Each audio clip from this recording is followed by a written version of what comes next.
Normal day आणि मग दुसऱ्या दिवशी असा मेसेज येतो की कॉल येतो, कसे ते भेटतात आणि कसा या गाण्याचा प्रवास चालू होतो? असं नॉर्मल डे नव्हतं माझं. काय चालू होतं? काय चालू होतं? सुरुवात कशी झाली? तर मला कॉल आला विजय करून एक आहे. तर विजयने कॉल केला, "अंकिता एक गाणं आहे दादांचं आहे." म्हणजे प्रशांत दादाचं नाव ऐकूनच माझं झालं हां. मी गाणं सुद्धा नाही ऐकलं आणि मी तेव्हा जस्ट जाऊबाई गावामधून आली होती. तर मला त्यांनी लगेच सांगितलं, की आपल्याला गाणं करायचं. तर माझं झालं, "अरे आत्ताच गावातून आली आहे, तर परत तू गावात येतोय?" बोलतो, "हां, गावाचंच सेगमेंट आहे आणि गावातलंच प्रॉपर गाणं आहे." तर मी बोलली, "ठीक आहे, चल चालेल." तर मला स्क्रॅच-वॅच काहीच न पाठवला आणि मी डायरेक्ट शूटच्या दिवशी यांच्यासोबत होती गाडीमध्ये आणि यांनी गाणं वाजवलं आणि मी गाणं ऐकून अशी झालेली, हे करणार आहोत आपण. म्हणजे तो गाणं ऐकून मला फॉर शुअर होतं गणपतीत, लग्न असो या कोणताही सोहळा असो, हा गाणं वाजणार. आणखी मराठी वाजणार. माझं तसं काय नव्हतं. मला पहिला असा दिवस नव्हता. माझं ते लिहिण्यापासूनचं जे मी बघत आलोय ना, कारण ऑब्व्हियसली बर्थडेला गाणं रिलीज झालं तर मी तर होतोच त्या गाण्यामध्ये. तर माझं असं काय नव्हतं. ह्यांचंच सगळ्यांचं होतं. हिचं होतं, रितेश आणि अनुश्रीचं होतं. मी तर पहिल्यापासूनच इन होतो या गाण्यामध्ये. मग कशी प्रोसेस झाली? काय गमती-जमती काढल्या? आवडती गंमत-जंमत की जे यार हे सांगण्यासारखं आहे याच्यातलं? बोल. शेण. बोल. सांगून टाक. तेच शेणवालं तीच आमची फेव्हरेट कारण की पूर्ण शूटमध्ये आम्ही धमाल तर करतच होतो. पण असं काहीतरी असं बोलतात ना, आठवण्यासारखं वॉज अ शेण मोमेंट. त्याला आपण शेण मोमेंट बोलू टाकूया बेस्ट. शेण शेण मोमेंट. मोमेंट आम्ही याचं नामकरण केलंय आता. कारण की तो मोमेंट मुली करणार होतो आम्ही आणि मग सडनली प्रशांत दादा येतो आणि त्यांनी सांगितलं की प्रँक झाला तो आमच्यासोबत हां, लय तर द मोठा. स्ट्रेन मोमेंट झाला यांच्यासोबत. Very sad. तर त्यानंतर यांनी तो बिचाऱ्यांनी केलाय आणि निक तरी तो बोलला अंडरस्टँडिंग होता तर त्यांनी केलं. पण रितेशला करताना असं बघण्यासारखं होतं. रितेश असं आणि मी रितेशला बघून म्हणलं, I feel you, I feel you. मला कळतं तुला कसं वाटतं. बट हां, रितेशचा तो तो मोमेंट त्याचा होता. तुमचा प्रवास कसा झाला? म्हणजे ह्या म्हणजे सोशल मीडियापर्यंत, या इंडस्ट्रीपर्यंत कसा प्रवास झाला? सुरुवात कशी झाली? तर एक स्वप्न होतं ते कधीतरी टीव्हीवर यायचंय, आपल्याला लोकं ओळखेल, ॲक्टर बनायचं इन शॉर्ट असं स्वप्न बोलू शकते आणि तेच झालं. आय हॅव म्हणजे स्टार्ट केलं स्ट्रगलिंग जे बोलतो आपण स्ट्रगल तर सगळ्यांच्याच लाईफमध्ये असते आणि तेच माझ्यासोबत पण झालं. खूप स्ट्रगल केलं आणि अ, मी एक गोष्ट तुम्हाला नक्की सांगेल, की जे पण अपॉर्च्युनिटीज येतात तुमच्या लाईफमध्ये जस्ट ग्रॅब इट. असेल चांगली, नसेल ते फ्युचर तुम्ही का बघता ते. बट जे मोमेंट्स येणार, जे अपॉर्च्युनिटीज येणार, तुम्ही नक्की ग्रॅब करा. यू नेव्हर नो ते तुमचं लक कधी बदलेल because life will surprise you any time. माझं तसं काय नव्हतं. मला आवड म्हणून मी आलेलो आणि आता प्रोफेशन झाले. Short and simple. हां, ते तसंच सुरू होते. बट ते हा स्वप्न स्वप्न. स्वतःचं स्वप्नच एक हा ते होतं ना. लहानपणी असं कोणाला नाही वाटत. लहानपणी सगळे आता जे लहान लहान पोरं आपले जे गाणी हं. बघतात तर ते पण येऊन त्यांना पण बोलतात असं ना, हां, यार आम्हाला पण हे केलं पाहिजे हे आम्ही पण. हां. तर तसं माझं पण होतं, यार मी पण एक केलं पाहिजे असं काहीतरी हं, पिक्चर मध्ये काम करायचं असं. हं. पण एवढं माहित नव्हतं ना आपलं. आपण काय फ्युचर नाही डिसाईड करत की भाई मी इथे हेच करणार. ते होत गेलं आता ते.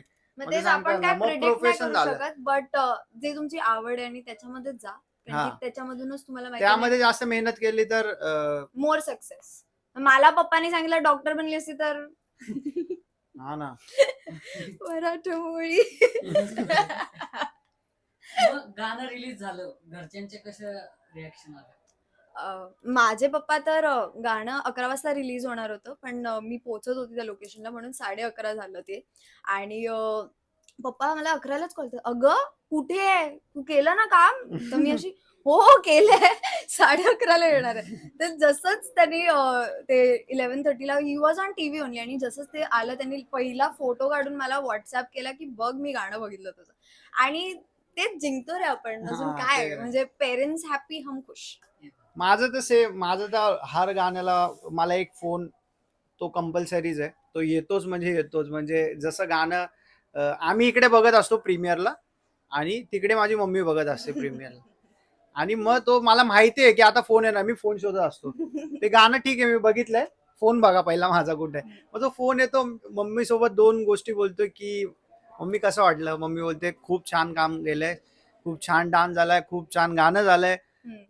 बस एवढ्यातच असं वाटतं की भाई तर माझ्या डॅडीचा एक सिम्पल इमोजी आहे, तो आहे थम्स अप. मग त्या थम्स अप मध्ये तुम्हाला समजायचं की ही इज व्हेरी हॅपी. असं थम्सअप म्हणजे पियाला सांगते मम्मी थम्सअप पिया. नाही, ते आम्ही बसतो. बरं, प्रेक्षकांचा प्रतिसाद कसा आहे आणि आवडतीचा प्रतिसाद कोणता की यार तू लक्षात राहिला असं? तूच सांग ना. बोल. खूप सारे आहेत रे. हे वाटतं की जेव्हा फॉरेनर लोक मराठी गाण्यावरती रील्स बनवून आम्हाला पाठवतात या टॅग करतात आणि ते पण लिपसिंग करून करतात, मग हा. ती एक मुवमेंटच होऊन जाते यार. आपल्याला आता मला कोण बोललोय भाई इंग्लिश गाण्यावरती बनव, मी का बनवू असं होतं. पण ते लोक एवढं अप्रिशिएट करतात आपल्या मराठी गाण्याला आणि महाराष्ट्राच्या बाउंड्रीज क्रॉस होऊन जर का मराठी अल्बम इंडस्ट्रीचं गाणं पोचतंय ग्लोबली वाचतंय तर वेगळाच एक्सपिरियन्स, वेगळाच काहीतरी, काय शब्दच उरत नाही त्यासाठी. हा, म्हणजे त्यांनी एवढे एफर्ट्स केलं, त्यांनी बाय हार्ट केलं, पूर्ण मराठी गाणं बाय हार्ट केलं. म्हणजे आपण इंग्लिश गाणं ते कोणतंही असो, मला पण थोडंसं कधीतरी होते, पण त्यांनी ऑल द वे ते बाय हार्ट हा करणं ना. इज तुमच्यासाठी क्लॅप्स. मला एक प्रश्न विचारायचा आहे तुला की मोबाईलचा जो कॅमेरा होता त्यापासून जो मोठा कॅमेरा तोपर्यंतचा प्रवास आणि त्याच्यात काय बदल वाटला तुला? काय तू आतल्या तुझ्या स्वतःच्या फिलिंग्स काय चेंज वाटलं? काय starting ला भीती होती? तेव्हा फक्त जो मोबाईलचा कॅमेरा असतो ते कसं असतं की आपण एका रूम मध्ये पण बसून करू शकतो जिकडे कोणी नाहीये. आणि जेव्हा आपण असा विचार करतो ना की हे तर सोपं होतं, हे मी केलं, असं नाही. जेव्हा 40-50 जणांचा या 100 जणांचा क्राऊडच्या समोर जर का तुम्ही तीच गोष्ट कराल तेव्हा तो वेगळा एक्सपिरियन्स असेल. आणि ते मला तेव्हा जेव्हा मी पहिलं गाणं केलं आणि मी जेव्हा एवढा मोठा क्रू समोर पहिला सीन रडायचा लावला, माझा जो सीन होता, मी एक गाणं केलं माझी बायको, तिकडे भाई मला आतून रडायला आलेलं डायरेक्ट. वेगळा एक्सपिरियन्स असतो आणि खूप घाबरलं होतं. हार्टबीट फास्ट असते आणि जेव्हा तुमच्या कानावरती ते 2 शब्द पडतात, कॅमेरा रोल ऍक्शन, काय काय फपलून जातं. काय करायचं काय होतं असं होऊन जातं. कारण सगळ्यांचे रिएक्शन तेव्हा आहे ना तुमच्याकडे असतात. कॅमेरा लाईट बीट वाले सगळे तुमच्याकडे बघत असतात, हा काय करतोय. तर मग ते वेगळं. पट तुम्ही जर का कराल पहिला तुम्हाला वाटेल की बाई काय होईल, कसं होईल, काय होईल. पण जसं तुम्ही त्या ह्याच्यामध्ये पाऊल ठेवाल, इंडस्ट्रीमध्ये पाऊल ठेवाल, या कुठल्या त्या गोष्टीमध्ये तुमच्या पाऊल, मग तुम्ही शिकत जाल पुढे हळूहळू. तसं मी शिकत गेलो हळूहळू. पुढे आता भविष्यात काय याच्यात काय काय वाटतं, काय स्वप्न आहे? स्वप्न तर खूप आहेत मोठी मोठी. तुम्हाला लिस्ट आहे, बकेट लिस्ट पडली आहे, तिला असं टिक मार्क टिक करायचं, मार्क करत राहायचं आणि एक थांबायचं नाही कधी. एक वर्ष मी असा विचार केलाय, जे पण ड्रीम आहे ते 1 वर्षामध्ये 2 ड्रीम कम्प्लीट करायचे. Nice. असं आता एक झालंय, आता अजून एक आम्हाला माहिती डिसेंबर पर्यंत तुम्हाला न्यूज सांगेल मी लवकरच. आतापर्यंत किती ड्रीम पूर्ण केले? मी टीव्हीवर दिसायचं आणि अजून काय ट्रेंडिंग वरती आपलं गाणं युट्यूब वरती, जेव्हा मी तुम्हाला माहित नसेल बट मी युट्यूब वरती वाईन्स व्हिडिओ पण बनवायचो. Wow. इकडे मी जेव्हा ते टिकटॉक बिकटॉक हे सगळं होतं ना, त्याच्या आधी पण मी युट्यूब वरती वाईन्स व्हिडिओ बनवायचो. मी तेव्हा 10वीत होतो आणि तेव्हा आम्ही ते सगळे मित्र करून व्हिडिओ बनवायचो. तर तेव्हा असं वाटायचं जेवढे मोठे मोठे युट्यूबर्स आहेत त्यांच्याकडे आम्ही बघायचो, तर असं वाटायचं यार आपली व्हिडिओ कधी 10,000 क्रॉस होईल का, के मध्ये तो आपला ते जो याचा ऍक्च्युली असतो ते ना, स्वप्न तर आहे ते सगळ्यांचं. लागेल का, हम्म. या 100K होतील का, कधीतरी असं विचार करायचो, होतील का. आणि जेव्हा गाणं केलं, ट्रेंडिंग 1 ला गाणं आलं, मग तू विचार करा तो काय एक्सपिरियन्स होता. आणि काय मी फक्त ढगाकडे बघत होतो, भाई ये कुछ तो किया मैंने लाईफ में. आणि 100 मिलियन गाणं पोचणं आणि लोकांचं एवढं प्रेम भेटणं, बस अजून काय पाहिजे. त्याच्यानंतर त्याच्यावर काही काम केलं का नाही? कशावरती? ते वाईन्स ते जे मी नंतर आहे ना, आमचं ते म्हणजे मी घाटकोपरला जेव्हा राहायचो तेव्हा आम्ही सगळं करायचो. पण मी जसं पनवेलला आलो तर मी माझा युट्यूब चॅनल ओपन केला, कारण तिकडे तर जाता येत नाही, म्हणून मी माझा युट्यूब चॅनल ओपन केला. आता त्याच्यावरती 6 लाख सबस्क्रायबर आहेत. Wow. वा. आता 1 मिलियन होतील म्हणून. आणि ते जे असतं ना, ते मित्रांनो तुम्हाला खरं सांगतो, जे सिल्वर प्ले बटनचं जे सुख असतं ना, ते आता नॉर्मल झालंय. त्या टायमाला आहे ना, अक्षरशः असं रडायला यायचं बोलूया? की नाही नाही, खरंच मी मला आता माझ्याकडे आलं. पण सिल्वर प्ले मग बटन आहे. मला पण आलं अरे ना, मला तो पण मेरे ऐक को ना. फीलिंग अरे पता है. ऐक ना, मग आता झगडे होतील. जग- खरंच जे जे पहिल्याचा जो काळ होता ना, तेव्हा खरंच ह्या सगळ्या गोष्टी नव्हत्या. जास्त सोशल मीडिया नव्हतं. तर युट्यूब, इंस्टाग्राम एवढं हे सगळं होतं. पण युट्यूबकडे एक छोटा क्राऊड होता तेव्हा. आणि तेवढे फॉलोअर्स बनवून, तेवढे सबस्क्रायबर इन्क्रीज करून ते जेव्हा भेटायचं ना सिल्वर प्ले बटन, ते सुख नाही. आता खूप जणांचे आहेत, करतात, कामं करतात, असं नाही बोलत नाही करत. पण काही तू तरी व्लॉग वगैरे टाकते रे, बाकीचे तर ते पण नाही टाकत. कळालं, मी त्यांना बोलतोय. तर बट नाही, सुख वेगळं असतं सिल्वर प्ले बटनचं. ते मी एक्सपिरियन्स केलंय खरंच नुकतंच. खरंच. आणि मी जेव्हा ते शॉर्ट्स व्हिडिओ पण नव्हते आले ना, तेव्हा मला आले सिल्वर प्ले बटन 2021 मध्ये. आता पुढे मग काय वाटतं, फिल्म वगैरे करावं वाटतं? तेच बोललो ना, दुसरं डिसेंबर मध्ये सांगेल. आता एक झालंय. This is a surprise to me. Wow. Theatre करावं वाटतं? थिएटर यार, मी नाशिकमध्ये शूट करत असतो ना, जे आमचे ग्रुप मधले असतात, प्रोडक्शन मधले आहेत, ते सगळ्यांनी थिएटर गेले. आणि एक माझा मित्र आहे त्यामध्ये, साहिल पाटील करून आहे. आणि तो म्हणजे जेव्हा जेव्हा मी तिकडे काम करायचो, कारण माझी बायकोमध्ये जेव्हा काम केलं होतं मी, तर त्यांनी एक काम केलं होतं माझ्या मित्राचं मागे. तर मी एकदम, आणि त्याला दिसून आलेलं की नाही का, मी एकदम घाबरलोय ते. तर तो सारखा मला सांगत राहायचा, कारण मी ह्या सगळ्या गोष्टी नाही केल्यात कधी. मी डान्स क्लासेसला नाही गेलो, मी थिएटर नाही केलंय. मी जे जे मूवीज बघितलेत, मला एक्सप्रेशन कॅच करायला येतात, मी ते सगळं करत राहिलो. आरशाच्या समोर उभा राहून मी एक एक एक एक एक डायलॉग बोलत बसायचो. ते सगळं केलंय, पण कधी असं थिएटर नाही केलंय. आणि मी थिएटर बघितलं पण नव्हतं कसं असतं. मी ऑडिशनला गेलेलो भांडुपला, पण रिजेक्ट झालो. असं वालं होतं.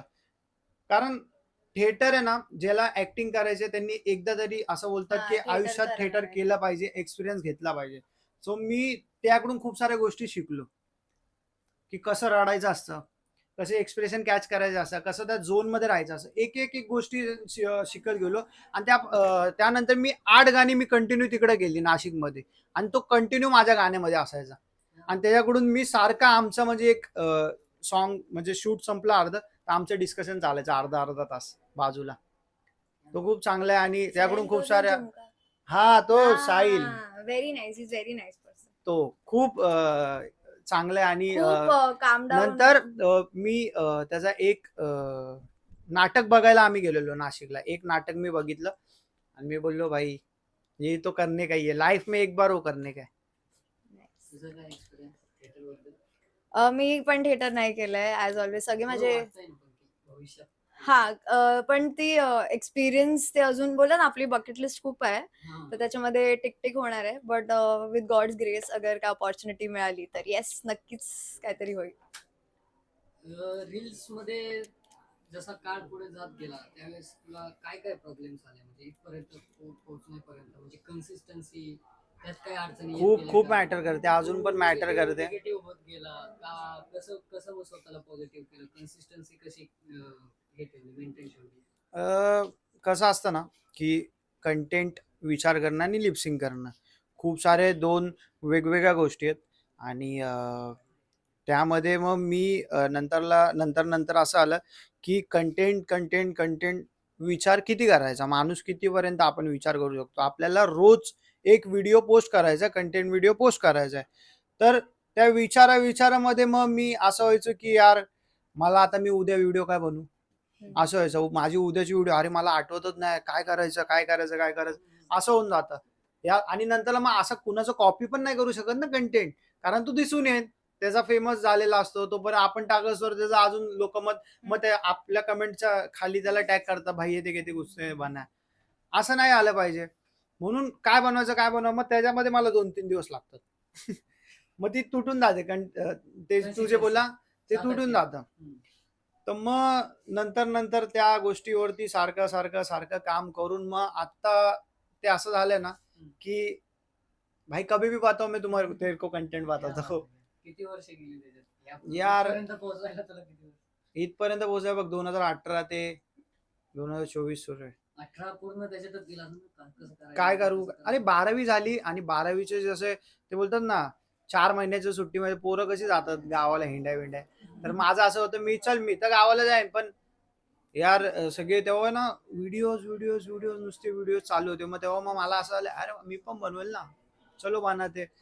तिथून जी ती सुरुवात प्रेम भेटणं. कोणाला प्रेम नाही पाहिजे तुम्ही मला सांगा, कोणाला प्रेम नाही पाहिजे? कुठल्याही प्लॅटफॉर्मवरती जर का कोणाला प्रेम भेटत असेल, कोणाला नाही पाहिजे? सगळ्यांना पाहिजे. तर मग तिथून आणि ते अजूनपर्यंत माझ्या सोबत आहेत. जे मला 2018 पासून मला फॉलो करत होते ना, ते अजून पण माझ्या सोबत आहे आणि अजून पण ते मला जेव्हा त्यांचे 1 वर्ष पूर्ण होतात ना, तेव्हा ते स्टोरी टाकतात, की "हे बघ भाई 5 वर्ष झाले मी तुझ्या सोबत आहे." ते स्टोरी टाकता मला टॅग करतात. अजून असे फॅन पेज खूप सारे फॅन पेज आहेत. मी त्यांना फॉलो करतो जे तेव्हा माझ्या सोबत होते. म्हणजे एवढे वर्ष झालेत मी ह्याच्यामध्ये काम करतोय. ते चालूच आहे अजून. सुरुवातीला ज्यावेळेस व्हिडिओ वगैरे बनवायचे, एखादा व्हायरल झाला गेला, तर मग घरच्यांची कशी रिएक्शन असेल? त्यांना माहीतच नव्हतं काय होतं, की मी काय करायचो. त्यांना माहीतच नव्हतं. ते हळू मी त्यांना सांगत गेलो, की असं असतं. मग त्यांना कळत गेलं. नाहीतर घरच्यांना काही तुम्ही नवीन गोष्टी कराल ना, त्यांना नाही कळणार. ते तुम्हाला एकदम असं घरात बसून तुम्हाला सांगावं लागणार आहे पण ते. आता सुद्धा अगर आम्ही कोणाला सांगितलं मी इन्फ्लुएन्सर, पहिले त्यांचं असं असतं हे काय असतं, मी ऍक्टर, जाऊन द्या, सिम्पल लँग्वेज मध्ये हां. ते. तर या दॅट्स तुझे काही प्रॉब्लेम्स आले का नाही घरी? माझ्या घरी तर पप्पाला पाहिजेच नव्हतं मी या फील्ड मध्ये जायची. म्हणजे मी 17 इयर्स पासून मला ते ऑडिशन्स वगैरे यायचं ना, तर मी जायची पप्पाला न सांगता. बट ते मनामध्ये असं ना, खोटं बोलून चाललीये. तर माझं असं व्हायचं की यार माहिती नाही पप्पा कसे रिॲक्ट करेल.